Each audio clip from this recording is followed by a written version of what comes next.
Sound awakens something deep within. Welcome to this podcast, a space to slow down, tune in, and return to the song of your soul.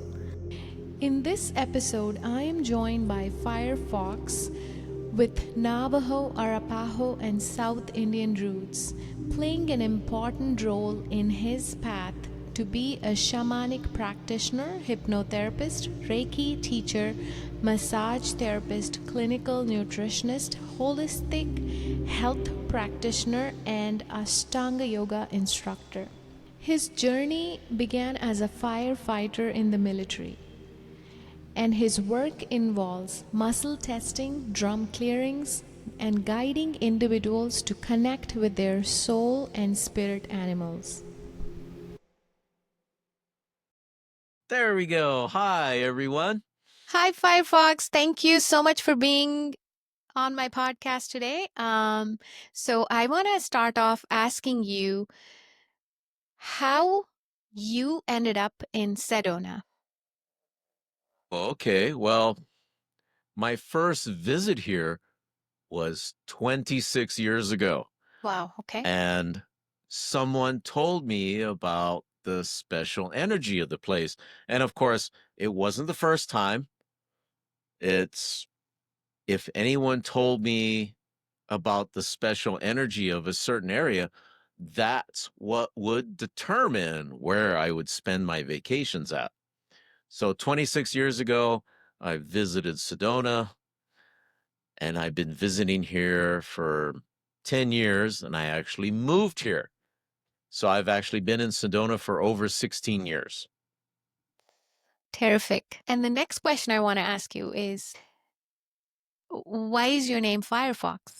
Oh, well, it's because I started working with a tour company, and the people at that time had like almost a pecking order. And if I didn't come up with one, they were going to give me a nickname. And I'm going, oh, I don't want that. So I had to come up with it really fast. I figured, well, my soul spirit animal is a red fox. But I kind of thought, okay, that's a little cliche. And since I was a firefighter in the Air Force, I figured, okay, Firefox. Yes. So I went to the reservations right away and I said, this is my nickname. And I've been called Firefox for almost 5 years now. It's awesome. And tell me a little bit about Sedona. Like, how did the name Sedona come about? Oh, well, that happened a while ago too. So if we go back to 1902, that's when the town was founded. And of course, it was founded when it got its first post office. So the first postmaster, Theodore Carlton Schneble. I know Schneble. It's actually a German Swiss name, but he got to name the town. Okay. So since all 55 residents were living in the Oak Creek Canyon area, he figured he'd call the town Oak Creek Canyon Crossing. Okay. Well, the post office sent the paperwork back. They said, too long of a name, won't fit in the postmark. Try again. His second attempt was to name the town Schneble Station, Okay. using his last name, of course. But all I can say is, oh, thank God the post office didn't like that one either. Well, of course, third time's a charm. And that's only because of his brother who made a suggestion. He told his brother Carl, why don't you just name it after your wife? So he did. It was that easy. It was So Sedona. that's how Sedona got its name. Of course, there is another meaning to the name, though. Right. I was Most people gonna. don't know about. And I remember I told you that. That's I probably what you want to know. So here it is. Now, if you spell Sedona backwards, you get anodes, Mm-hmm. which is plural for a node. Mm-hmm. A node is an electrical engineering term used to describe a positive point of power. And of course, I don't believe in coincidence. Right.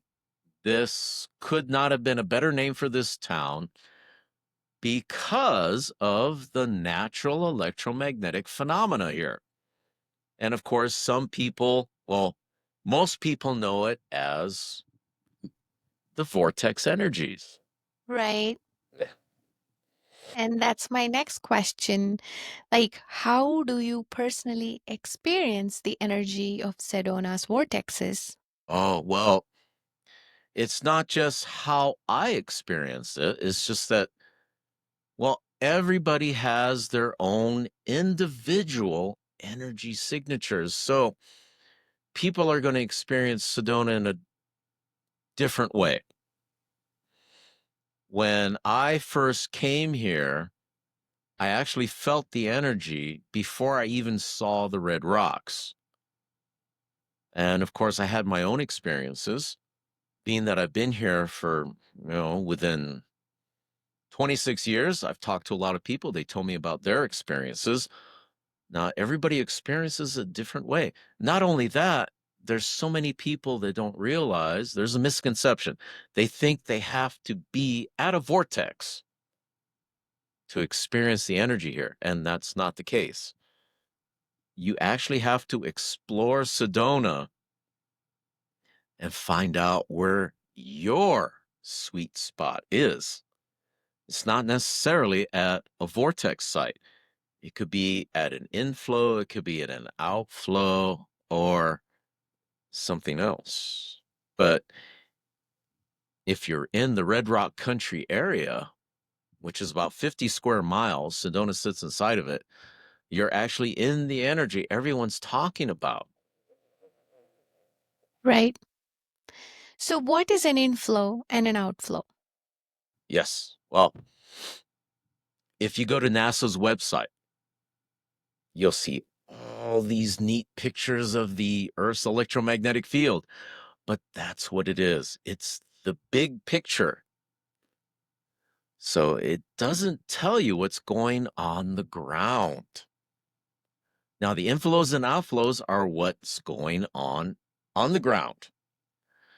So if you look around the area, any high point, any hilltop, mountaintop, those are the outflows. Outflows. Okay. The inflows are the valleys, canyons, and hillsides.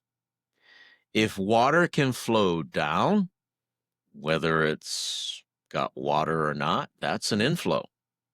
Okay.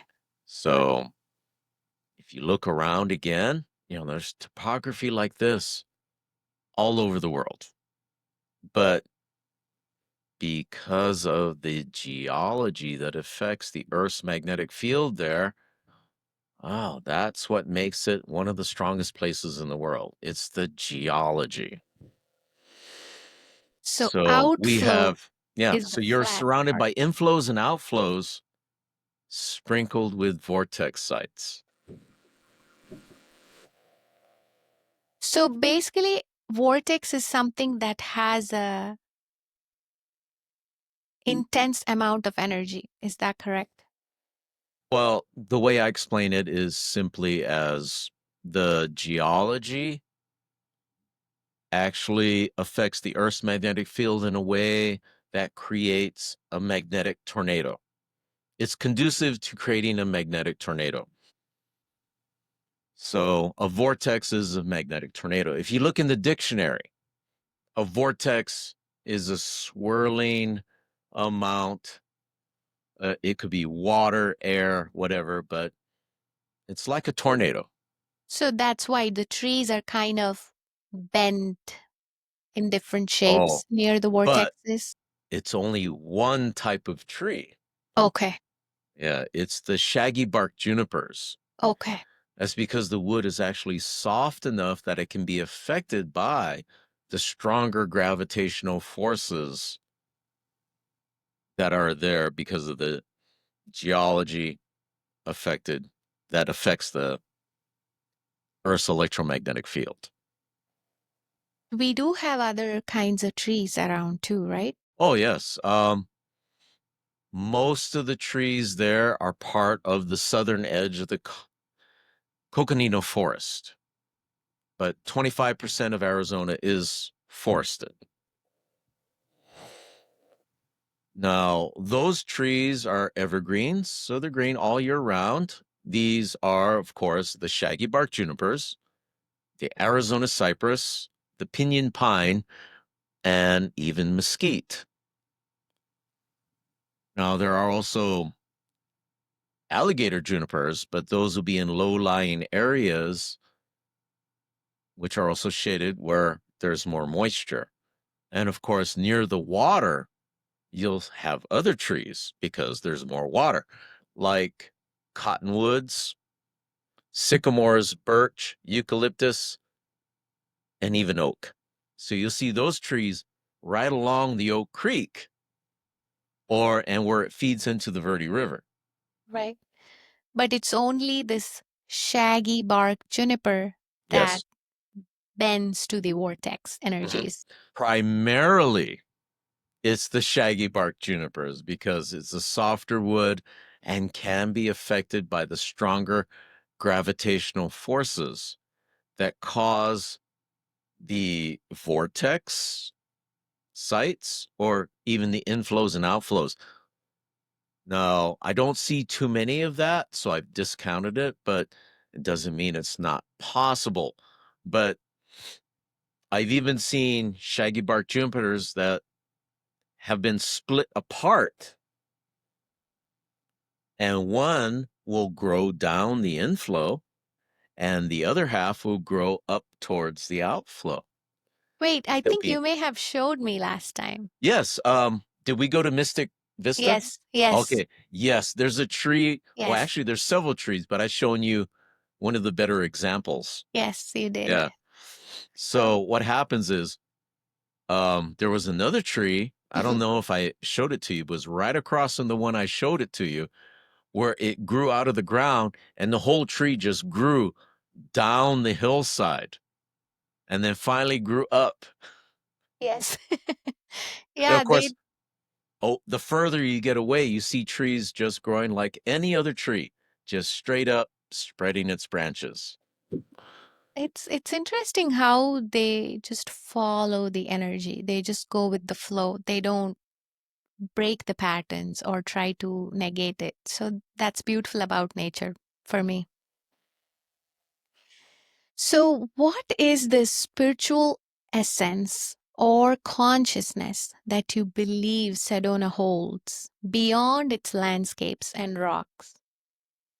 You know, a lot of people come to Sedona and they love the beauty or they love the energy, but when people tell me this, I go, well, they're both the same. We grew up with this world, so when we see the beauty, we don't realize we're also feeling the energy. So it's actually both that everybody's feeling. Of course, not everybody is in touch with the energetic part.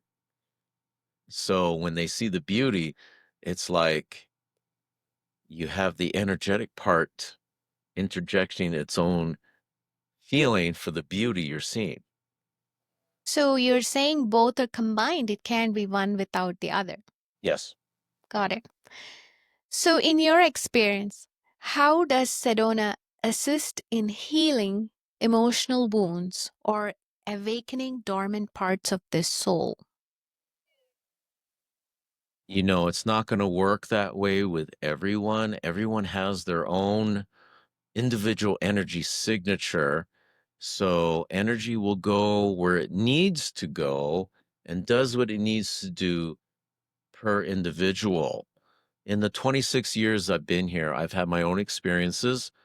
I've talked to a lot of people and they told me their experiences. So I can say this much. So the five category, everyone has a unique experience here. but it usually falls into one of 5 categories. Usually when I'm driving, I have one hand on the steering wheel, one hand's talking, so I won't have more than 5 examples anyway. But the first category, now these people have said that they healed physically or emotionally. Yeah. More so emotionally than physically. And the second category, now these people are just euphoric. They feel really, really good and don't necessarily know why. You know, they come to Sedona, they go, "Ah, I feel so relaxed." Right? Calm. Or they just feel really, really good. Don't know why. Now, the third category, now these people get messages from loved ones and pets who have crossed over. Okay. There's a smaller part of this category where people get messages from loved ones and pets who are still alive. Okay. The fourth category, oh, this is a big one. These people say they have experienced a past life of one degree or another. Some have visions of the past, others, visions of the future, and still others, visions that are interdimensional. And the last category, number 5, oh, these people have, they say they quit addictions cold turkey while they've been here. That's beautiful. And of course, that's one of the misconceptions too, is people come here thinking they have to go to a vortex to feel the energy here.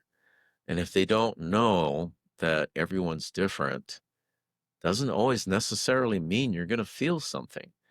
For every one person that feels something at a vortex or a strong place where there's an inflow and outflow and so many other combinations, they might not, you know, for every one person, there's several hundred that won't feel anything.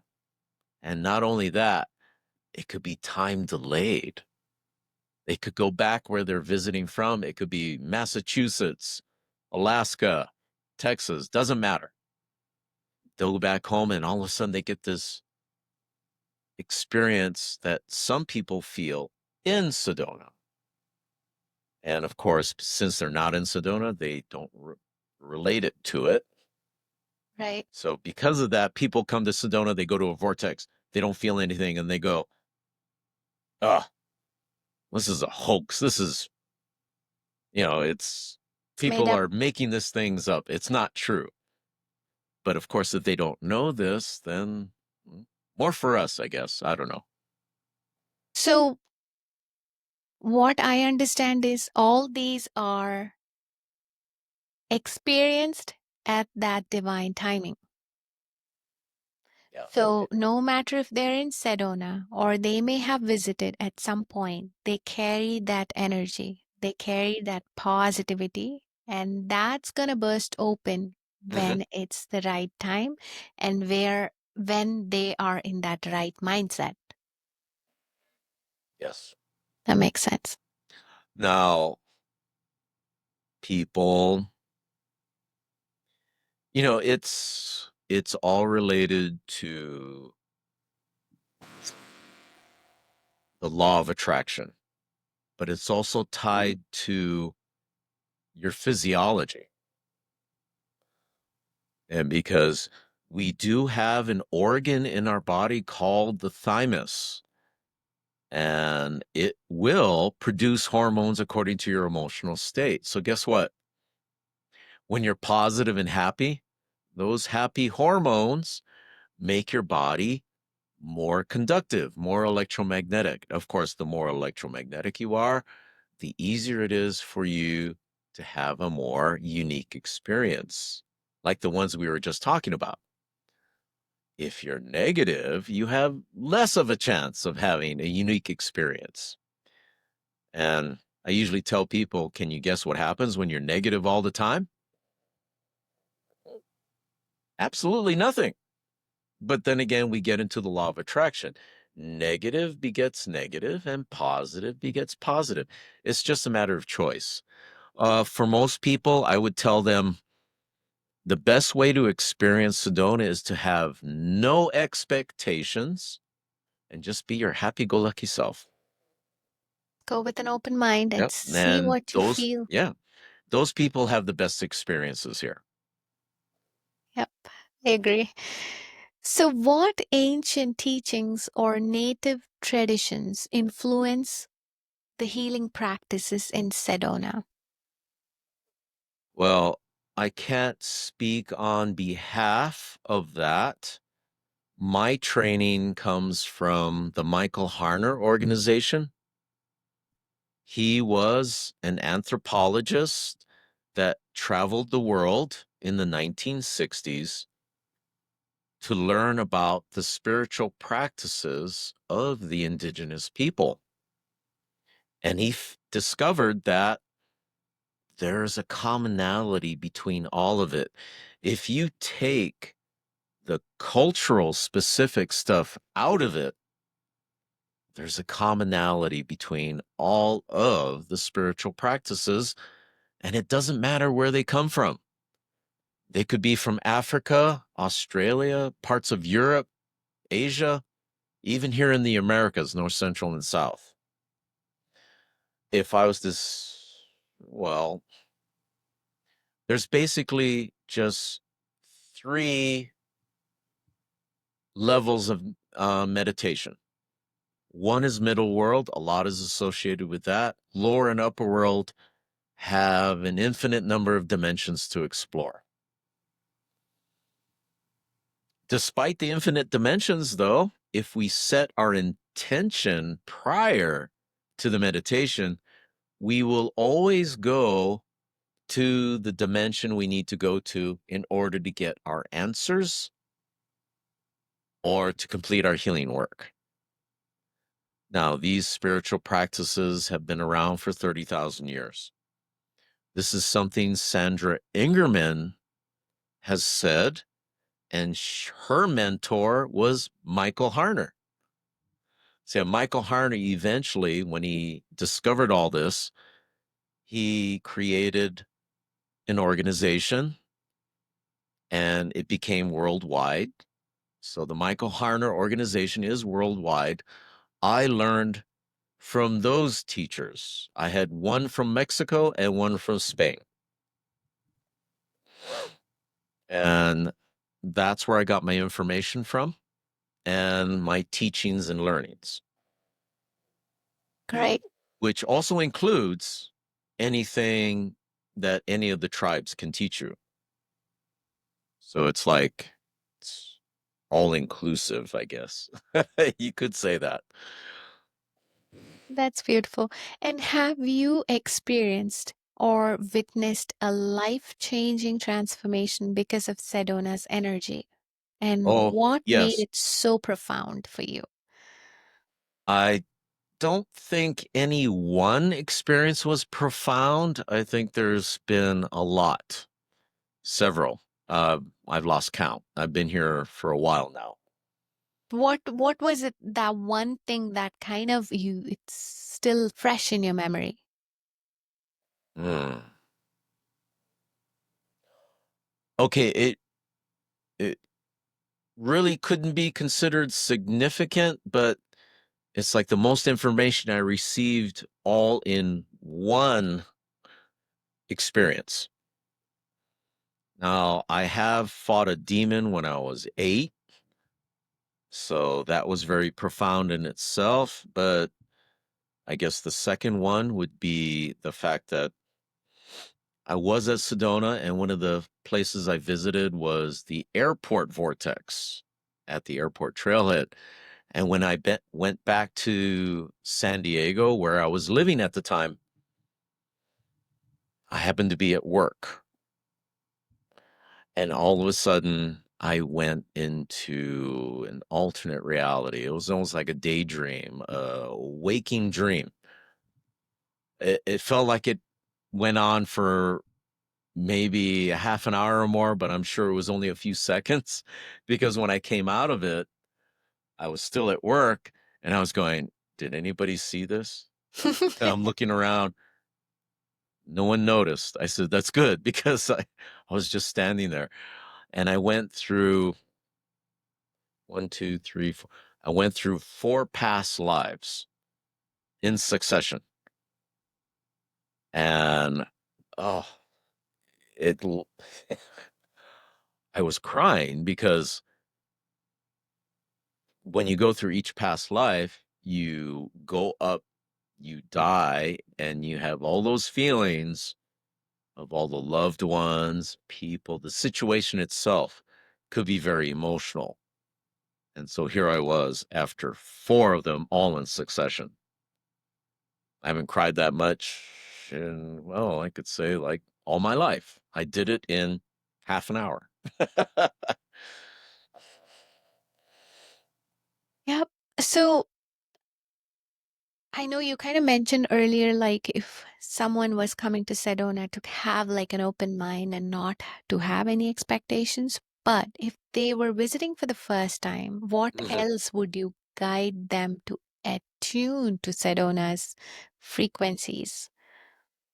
Well, it depends where their head is at the time. I've had so many people who were,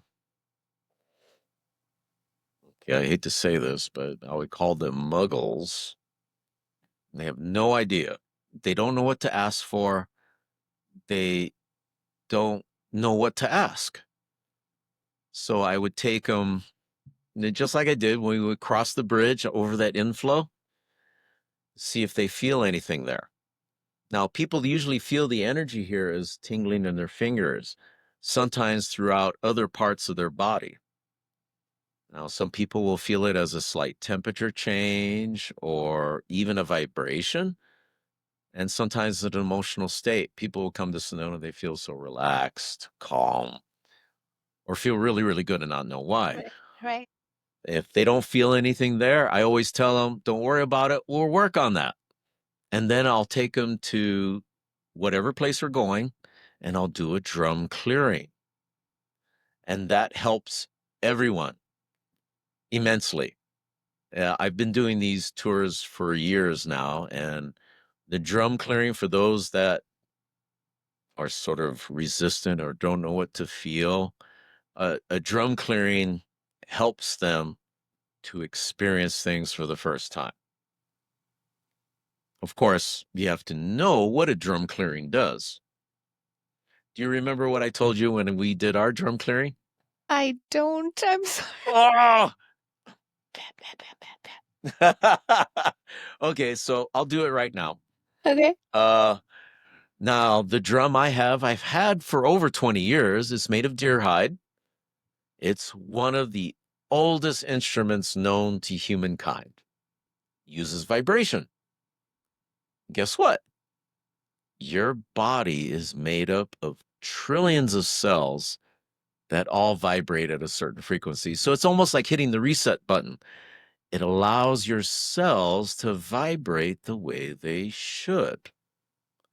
Now, scientists do what scientists do, so they hook people up to machines to find out what the drum does. And this is what they discovered. They discovered that the drum will put people in a very meditative and relaxed state, which is actually one of the states the brain goes into. There's alpha, beta, delta, theta, and gamma. And one of those is exactly that meditative and relaxed state. That's where the conscious mind and unconscious mind meet. A lot of things happen in that state of mind. So, my analogy for what the drum does is this: everybody has a box of expectations. Granted, some people have bigger boxes than others, but the result is the same. Everything outside of your box is what you shut yourself off from learning and experiencing. People do this unconsciously and consciously. So once you go through a drum clearing, you're in a meditative or relaxed state. Guess what happens to your box? It opens up and disappears. So now you've opened yourself up to learnings and experiences you never thought possible. And this is why the drum has been used for millennia. That is beautiful. And I was going to ask, my next question is, how do these sound and meditation and chanting affect the vortex energy, or how does it combine along with the vortex energy of Sedona, and how does it deepen healing? Oh, there's so much to that question you asked because setting up your intention is going to pretty much determine how you're going to experience Sedona. If you go there, like I said before, no expectations, just be your happy-go-lucky self. Just go where you feel your intuition pulls you to. You'll probably have the best experience you can have. But if you have doubts, second guessing, you're going to have a harder time experiencing what we've been talking about all this time. So, does that cover your question? It does, but then my question is, when you're doing the drum clearing, Yes. especially near a vortex, what's happening along with the vortex energy with your drum clearing? How are they complementing each other? Again, it's going to depend on the individual. Got it. Yeah. So, if you're susceptible to that, you're going to have a more profound experience. Others, it won't make a difference. It's just going to depend on your own individual energy signature. So I would say yes. For some, well, probably a few compared to everyone who's visited Sedona, because Sedona is the most visited area in Arizona, second only to the Grand Canyon. We get over 6.5 million visitors a year. So if we have one person, oh, what an experience. There'll be hundreds of people that don't have anything in that same exact spot and doing the same exact thing. But for others, there's probably a few that will have a very different and profound experience. Well, let's look at it this way: infinite diversity and infinite combinations. It's all possible. I learned that from Star Trek. Infinite. Yes, Yeah. got it. Vulcan philosophy. Yep. Yep. And the word you use, muggles, was from Harry Potter, right? Yes. Okay. I also use NPCs, which Which, is non-player characters. These are the people that are they seem like zombies. They're just there to interfere with the rest of us. I think you kind of mentioned last time. Yes. So if Sedona could speak as a living, conscious being, what wisdom or message do you think it would share?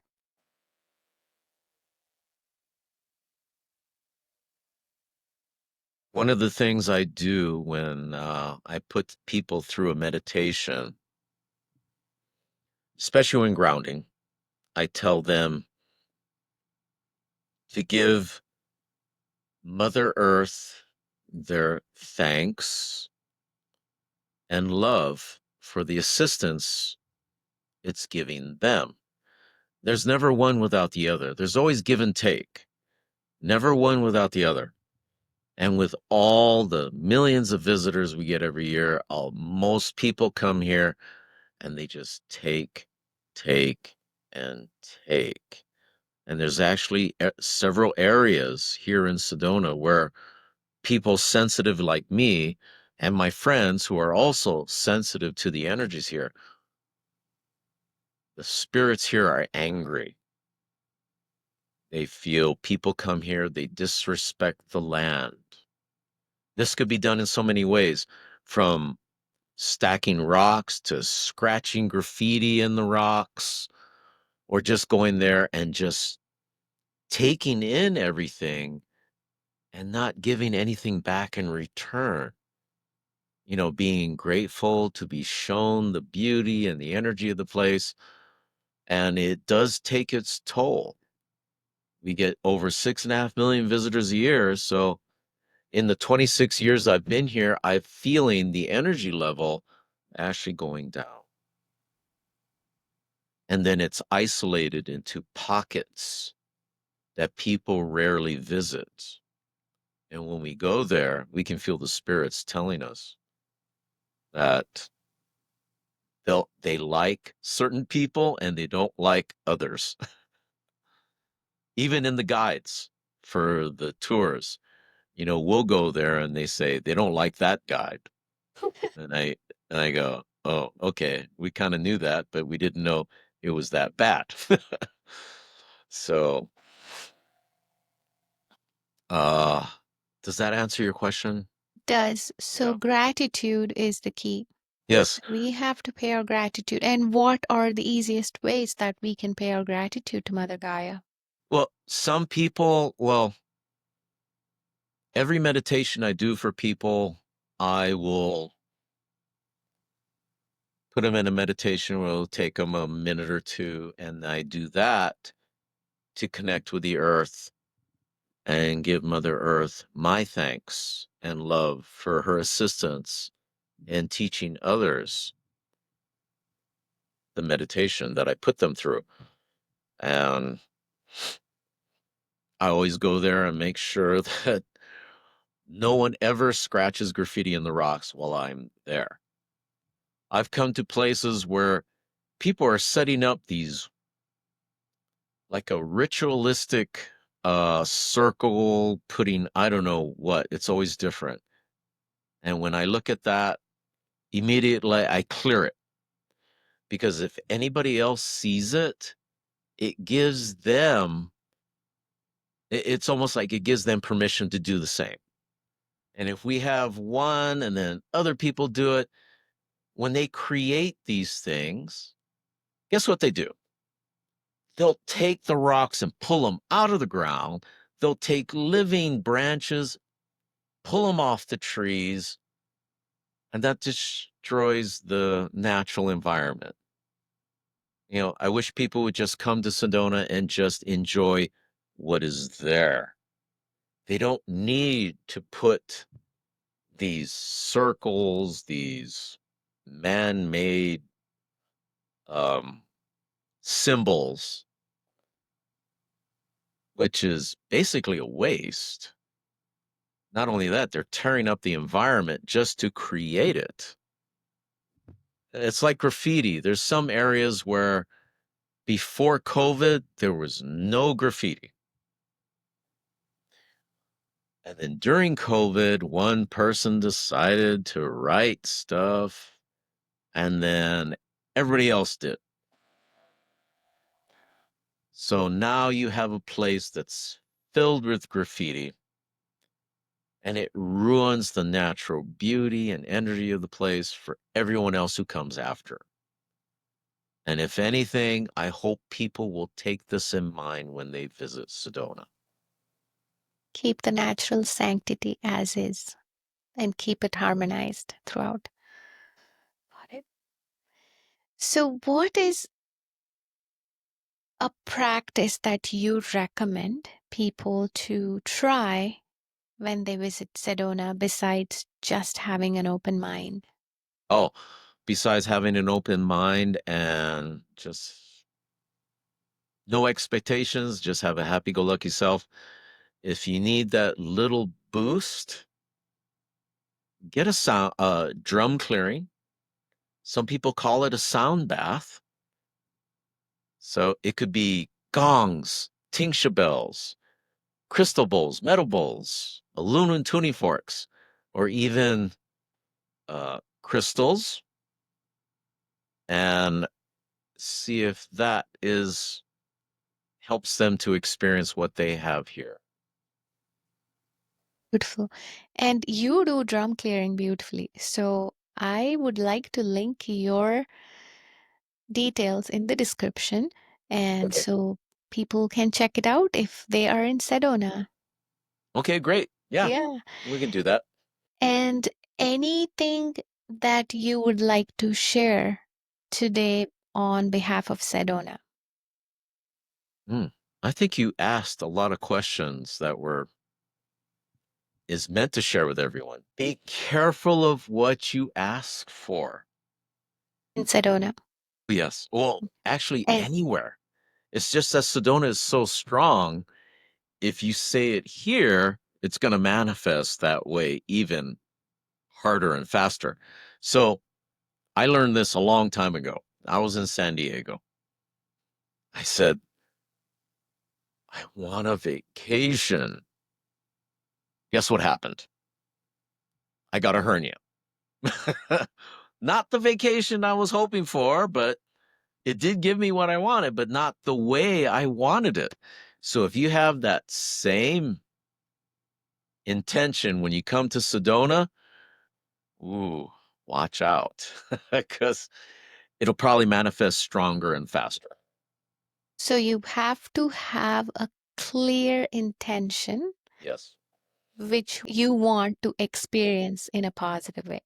Yes. Just be very specific about what you want. Because, well, hey, you may be careful what you ask for. You may get it. Probably not the way you want it, but you'll get it. Understood. Yep. Yeah, thank you so much, Firefox, for all the wisdom you've shared on Sedona today. And for those of you that are interested in knowing more about Sedona or to experience one of these drum clearing sessions, I am going to link the details of Firefox in the description. So until then, thank you so much for watching. One more thing is you can also watch my podcast, Ooh. which is Beyond the Meat Suit with Salt and Firefox. Thanks for tuning in. Take a deep breath, carry the peace with you, and I will see you next time.